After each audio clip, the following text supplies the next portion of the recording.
Hello, today I'm going to walk you through how to create a payment page. You can find payment pages on the left-hand side by clicking on Payment Pages. There are two ways you can create a payment page. One way is by clicking on New Page Wizard, which will walk you through a series of questions and auto-generate a payment page. The second way is by clicking on New Page Custom, which would allow you to create a page manually. Most users will find the wizard to be the simplest way to create a payment page, but both options will allow you to create a custom payment page for your business. So today we're going to start by clicking on New Page Wizard. From here, we'll be asked a series of questions such as the transaction type, the currency, the terminal, and the template.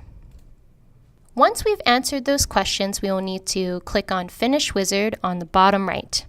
You will notice that at the top, a name will be auto-generated, which you can change. Below that, you have the option to make your page either active or inactive. We also have page forwarding. In this section, you can input the approval URL that your customers will be redirected to once their card has been approved, as well as the cancel URL if they decide to click cancel on the payment page. We also have security settings, so you would want to click yes if you want to enforce hashing. Customer settings.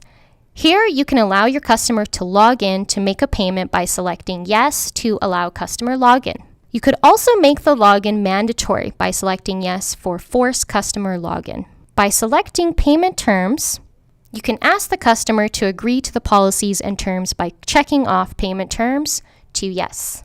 In the section Product Settings, you can modify the product settings as you prefer. Field settings. In this section, you can check off the information you would like to show on the page. You can allow your customer to edit a field and make a field also required by selecting Allow Editing or Required. If you make a field required, please ensure you also check it off on Show Page as well, so the customer can see it. And Allow Editing would allow them to input information themselves. Further, you can allow them to edit the amount as well, meaning they can change the amount of the payment as an option. If you have allowed editing the amount, you can also set a minimum amount and a default amount, so that when a customer does not process a payment for less than that amount, the payment will not go through. Once you've set all your field settings, click on Save on the top right-hand corner. And to now view your payment page that you've created, simply click on the link. This is Keisha from Helcim, and that's how you create a payment page. Thanks for watching.